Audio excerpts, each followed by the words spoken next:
Hello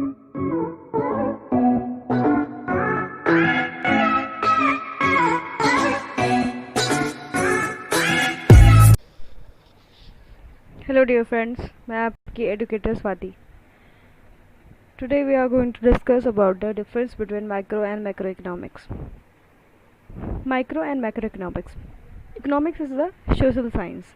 economics क्या होता है? सोशल साइंस होता है। Economics has two branches. Economics की दो ब्रांचेस होती हैं, micro and macro economics. Micro economics is the study of individuals. Micro economics में हम स्टडी करते हैं किसके बारे में? इंडिविजुअल के बारे में। Micro economics focuses on the supply and demand. Micro economics किस पे फोकस करता है? सप्लाई एंड डिमांड पे। Micro economics maximise production to compete in the market और industry.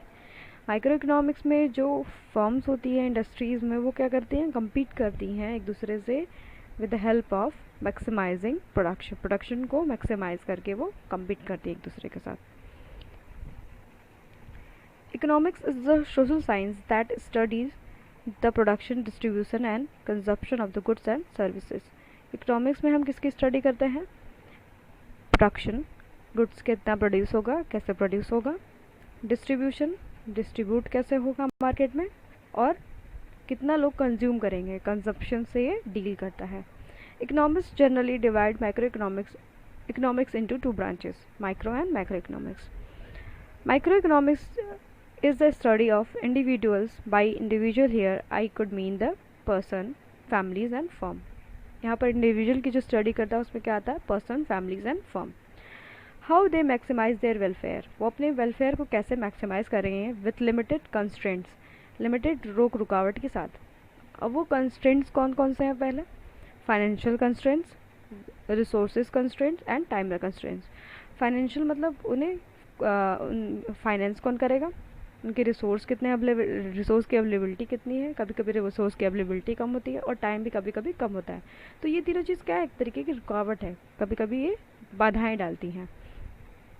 Micro economics focuses on the supply and demand. Micro economics किस पे focus करता है? सप्लाई और डिमांड पे। And other factor that determines price level. और दूसरा फैक्टर क्या डिटरमाइन करता है? प्राइस लेवल को। For example, microeconomist may look at what particularly firm does to maximize production while maintaining low price to better compete in the industries. जो economist इसको देखते हैं कि मान लीजिए कोई इंडस्ट्री है, इंडस्ट्री में दो फर्म्स हैं, तो जो एक फर्म है वो अपने प्रोडक्शन को कैसे मैक्सिमाइज रखेगी और अपने प्राइस को कैसे लो रखेगी कि लोग उसके प्रोडक्ट को ज़्यादा खरीदें एज़ कम्पेयर टू जिसका प्रोडक्शन क्या है? कम है और उसका प्राइस भी क्या है? ज़्यादा है। Macro economics deals with the performance. कैसा इंडस्ट्री का परफॉर्मेंस है, उसका स्ट्रक्चर कैसा है, बिहेवियर कैसा ऑफ द इंटायर इकोनॉमी। ये किस में हम पढ़ते हैं?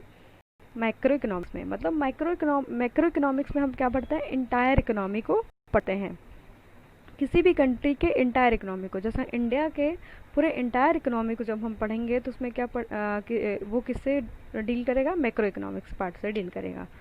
और इसमें क्या देखेंगे कि इंडिया के जीडीपी का परफॉर्मेंस कैसा है, यहाँ की स्ट्रक्चर कैसा है, टैक्सेशन का स्ट्रक्चर कैसा है, बिहेवियर कैसा है, यहाँ की कंट्रीज का के गवर्नमेंट का और आरबीआई का कैसा डिसीजन मेकिंग है। तो ये इसमें ये किसका पार्ट हो जाएगा? मैक्रो इकोनॉमिक्स का। Be that national, regional, global economy.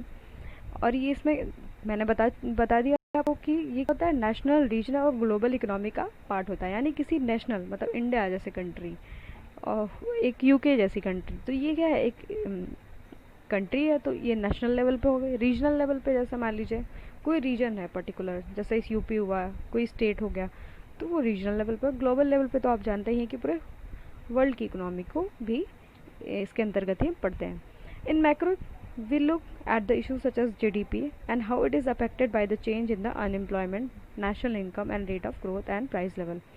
हम इसके अंतर्गत क्या किस इशू को देखते हैं कि मान लीजिए जीडीपी है वो मान लीजिए घट बढ़ रहा है, तो उससे क्या इफेक्ट होगा? किस पे? अनएम्प्लॉयमेंट पे, नेशनल इनकम पे, रेट ऑफ ग्रोथ पे and price level. Next, micro increasing and decreasing in taxation, जब टैक्सेशन इंक्रीज और डिक्रीज करता है तो ये किसका पार्ट है, माइक्रो इकोनॉमिक्स का। प्राइस चेंज, मान लीजिए कोई एक बिस्किट है मार्केट में, उसका प्राइस 4 रुपये था और आज कल 5 रुपये हो जाता है, तो ये किसका पार्ट हो जाएगा, ये मैक्रो इकोनॉमिक्स का पार्ट हो जाएगा। डिप्रेशन, इन्फ्लेशन, अनएम्प्लॉयमेंट, क्योंकि एक बड़ा पार्ट है, तो ये किसका पार्ट हो जाएगा, मैक्रो इकोनॉमिक्स का। Macro increasing and decreasing in taxation, ये तो हम बता चुके हैं। Price changes due to the supply and demand, demand कितनी है और सप्लाई कितनी है, उसकी वजह से क्या प्राइस में चेंजेस आए, वो किसका पार्ट है, माइक्रो इकोनॉमिक्स का पार्ट है। मान लीजिए सप्लाई ज़्यादा है तो उसकी प्राइस क्या होगी, हमेशा कम होगी, और डिमांड ज़्यादा है किसी चीज़ की, उसकी सप्लाई कम है तो उसकी प्राइस क्या होगी, ज़्यादा होगी। Certain firms behaviours such as monopoly, इसमें कुछ फर्म्स होती है जो एज अ मोनोपोली बिहेव करती है। मोनोपोली मतलब एक ही सप्लायर होगा उसमें, मतलब एक ही सेलर होगा। मैक्रो का क्या पार्ट होता है, depression, inflation, unemployment, particular country economical growth, जो भी किसी कंट्री का ग्रोथ है, डिप्रेशन है, इन्फ्लेशन है, अनएम्प्लॉयमेंट है, ये सब किसका पार्ट होता है, मैक्रो इकोनॉमिक्स का पार्ट होता है। All these examples you can see in the your daily life. अब ये सब आप एग्जाम्पल्स को